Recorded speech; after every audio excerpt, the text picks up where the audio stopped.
नमस्ते। जो आप लोगों को यहाँ पर हम लोग को सुनने के लिए यहाँ पर आए हैं, सबसे बड़ी चौंकाने वाली बात यह है कि जो अपने सुप्रीम कोर्ट के डायरेक्शन है, मैं कानूनी व्यवस्था के ऊपर ही रोशनी डालूंगा, क्योंकि मैं ह्यूमन राइट्स से हूँ और ह्यूमन राइट्स मुझे लोगों के लड़ने के लिए एक अधिकार देता है, जहाँ पर पीआई द्वारा मोशी के उल्लंघन किया गया है। आर्टिकल 21 आज हम लोग अगर से देखें 2014 सन 2014 में अनिश कुमार के ऊपर में एक सुप्रसिद्ध एक जजमेंट आया था पूरे देश के अंदर में सुप्रीम कोर्ट द्वारा, जिसके अंदर में उसमें Anish Kumar versus state of Bihar का वो मामला है। तो 498 के तहत में उसमें गाइडलाइंस सुप्रीम कोर्ट द्वारा जारी की गई थी। जारी उसके अंदर में यह बोला गया था कि आर्टिकल 21 का इसमें वायलेंस नहीं होगा। सीआरपीसी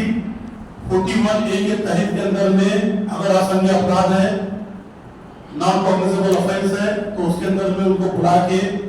तुरंत सूचना पत्र दिया जाएगा। 41 सब सेक्शन 1 के तहत के अंदर में आरोपी को पकड़ा नहीं जाएगा,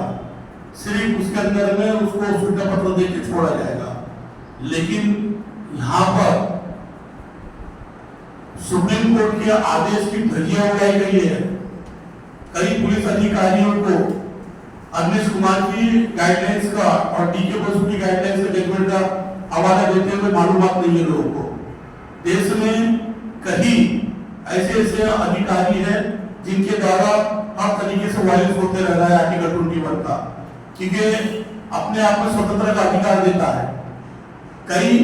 आर्टिकल 21, 22 के तहत के अंदर में कहीं वायलेंस हो रहा है, लेकिन इसके द्वारा जब हम लोगों ने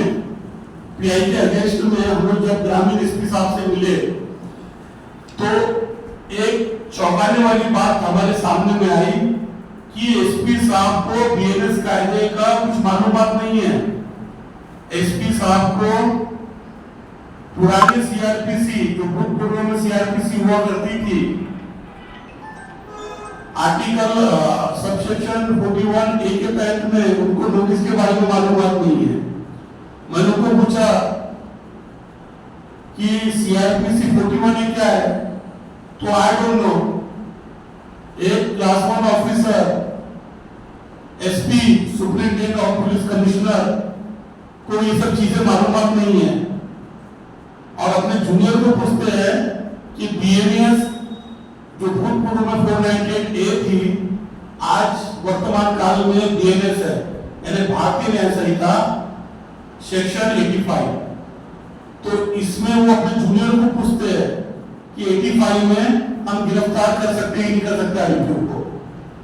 सर तो जूनियर भी ये बोलते सर मुझे मालूम नहीं। तो कितने चौंकाने वाली बात है, कितनी आश्चर्यजनक बात है कि हमारे आईपीएस ऑफिसर को बीएनएस और भूतपूर्व जो कानून हुआ करता था आईपीसी, सीआरपीसी के तहत, इसमें कुछ मालूमात उनको नहीं है। कितनी बड़ी गंभीरता चौंकाने वाली बात है दोस्तों। आप बताइए, तो प्रश्न ये उठता है कि क्लास 1 ऑफिसर को, एक आईपीएस ऑफिसर को कुछ मालूमात नहीं है, तो उनके जो जूनियर है उनको कहां से मालूमात रहेंगी? जबकि सुप्रीम कोर्ट के आदेश, सुप्रीम कोर्ट ने दिशा निर्देश में अपने स्पष्ट रूप से ये बोला है कि हर एक पीएस में, हर एक पुलिस स्टेशन के अंदर में अनिश कुमार और डीके बसु की गाइडलाइन का नोटिस लगाना अनिवार्य है, जो 15 से 16 पॉइंट उसके अंदर में दर्शाए गए हैं। अगर आपको लगता है कि नॉन कॉग्निजेबल ऑफेंस है, अगर आरोपी को लगता है कि उसके ऊपर में बहुत संज्ञेय अपराध है और उसको कस्टडी में लेना चाहिए, जिसके चलते हुए में आजू बाजू की शांति भंग हो सकती है, तो उसके ऊपर में विशेष रूप से अटक की कार्रवाई होती है। लेकिन चौंकाने वाली बात यह है दोस्तों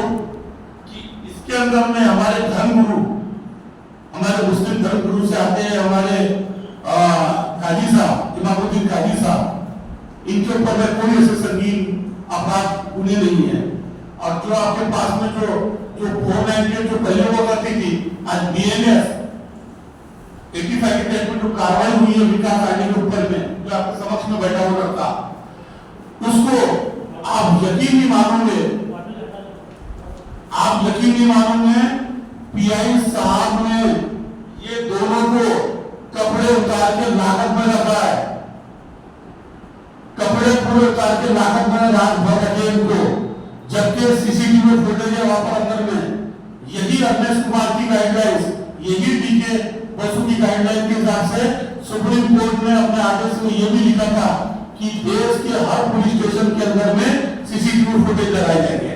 हर लाभक के अंदर में। वहीं से यही गाइडलाइन की शुरुआत हुई, यही रमेश कुमार की गाइडलाइन से सारी शुरुआत हुई थी कि वाकई में अधिकारियों को आरोपी के साथ में कैसा बर्ताव करने का रवैया होता है, यही देखने के लिए एविडेंस के रूप में ये सब चीजें CCTV फुटेज हर लाभक हर पुलिस स्टेशन के अंदर में, इवन PI के चेंबर में भी आप देखते हैं तो CCTV कैमरा रहता है कि वहां पर आरोपी के साथ में अधिकारियों का रवैया क्या रहता है। तो ये सब चीजों को लेके अनिश कुमार का गाइडलाइन से एक उनका जो केस है, अनिश कुमार का बहुत प्रसिद्ध केस है, आप लोग को मालूम होगा, आज भी उनका हवाला कहीं हाई कोर्ट के अंदर में या कोई केसों में जब दंड हिंसा की जब केसेस लगती है तो उन्हीं का हवाला दिया जाता है। आज भी वो सीमित आदेश है और उसका कोई कड़क दिशा निर्देश दिया सुप्रीम कोर्ट ने कि अगर इसकी ये आदेश की अगर अवमानना होती है तो ह्यूमन राइट्स, मानव अधिकार का उल्लंघन इसमें किया जाएगा। जो अपने आप में मानव अधिकार का उल्लंघन है तो वो एक रिट पिटीशन फाइल कर सकता है, जो हमारी संवैधानिक बेंच है, आर्टिकल 226 और आर्टिकल 32 के तहत में जब जब मानवाधिकार का हनन होगा, उल्लंघन होगा, तब एक रिट पिटीशन फाइल की जाएगी। तो उसके तहत में हमारी सिर्फ यही एक मांग रहेगी। अभी देखो तुम सबसे ज्यादा जो